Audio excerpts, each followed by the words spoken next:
पौष महीने की कड़ाके की ठंड थी। गांव के चारों ओर धुंध की मोटी चादर बिछी हुई थी। सुबह की ठंडी हवा हड्डियों तक चुभ रही थी। खेतों में ओस की सफेद परत चमक रही थी और कच्चे घरों से धुएं की पतली लकीरें उठ रही थी। ऐसे ही एक गांव के आखिरी छोर पर मिट्टी और फूस का एक छोटा सा घर था, जहां एक गरीब ससुराल रहता था। इस घर की बहू का नाम सीता था। वो अभी कुछ ही महीने पहले ब्याह कर आई थी।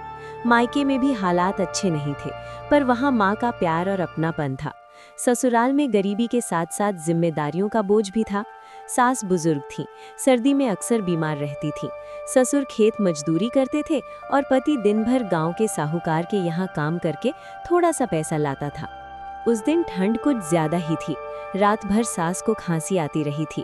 सीता नींद में भी सास की बेचैनी महसूस कर रही थी। अंधेरा रहते ही वो उठ बैठी। बाहर देखा तो ठंड से पूरा आंगन सफेद पड़ गया था। उसके पास ओढ़ने के लिए बस एक पुरानी शॉल थी, जिसे उसने कसकर लपेट लिया। रसोई में देखा तो खाने को कुछ खास नहीं था, बस 4 छूटे आलू, थोड़ा सा आटा और नमक रखा था।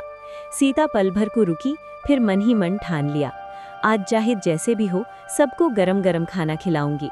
ठंड में खाली पेट कोई कैसे काम करेगा।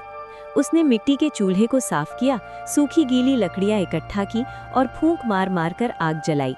धुआं आंखों में चुभ रहा था, आंखों से पानी निकल आया, पर सीता रुकी नहीं। उसने आलू उबालने रखे और तब तक आटे को गूंथने लगी। ठंड से हाथ सुन्न हो रहे थे, उंगलियां कांप रही थीं, फिर भी वो पूरे मन से काम में लगी रही। आलू उबल गए तो उसने उन्हें छीलकर मसल लिया, नमक और थोड़ी सी हरी मिर्च डालकर भरावन तैयार किया। मसाले कम थे, पर प्यार भरपूर था। जैसे ही पहला परांठा तवे पर पड़ा, सौंधी खुशबू पूरे घर में फैल गई। वो खुशबू ठंडी हवा से लड़ती हुई घर के हर कोने में पहुंच गई। सास खांसती हुई बाहर आई और चूल्हे के पास बैठ गई। बोली, बहू, इतनी ठंड में सुबह सुबह क्यों उठ गई? सीता ने मुस्कुराकर कहा, माँ, ठंड में गरम परांठा मिल जाए तो शरीर में ताकत आ जाती है। धीरे धीरे परांठे सिकते गए। तवे से उठती भाप मानो ठंड को चुनौती दे रही थी। सीता हर परांठे पर थोड़ा सा सरसों का तेल लगा देती, ताकि खाने वालों का तन मन दोनों गर्म हो जाए। कुछ ही देर में ससुर और पति भी जाग गए।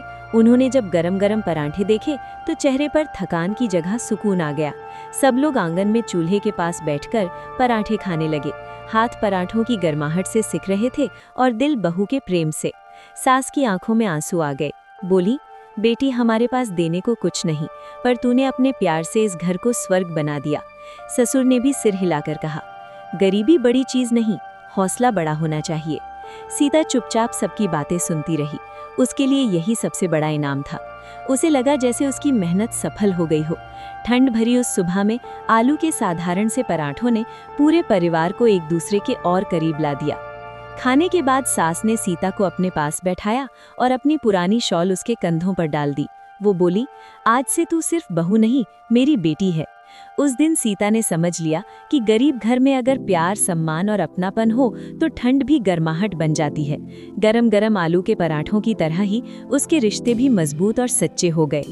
सीख, साधारण साधनों से बना भोजन भी अगर प्रेम और मेहनत से बनाया जाए तो वो केवल पेट ही नहीं, दिल भी भर देता है।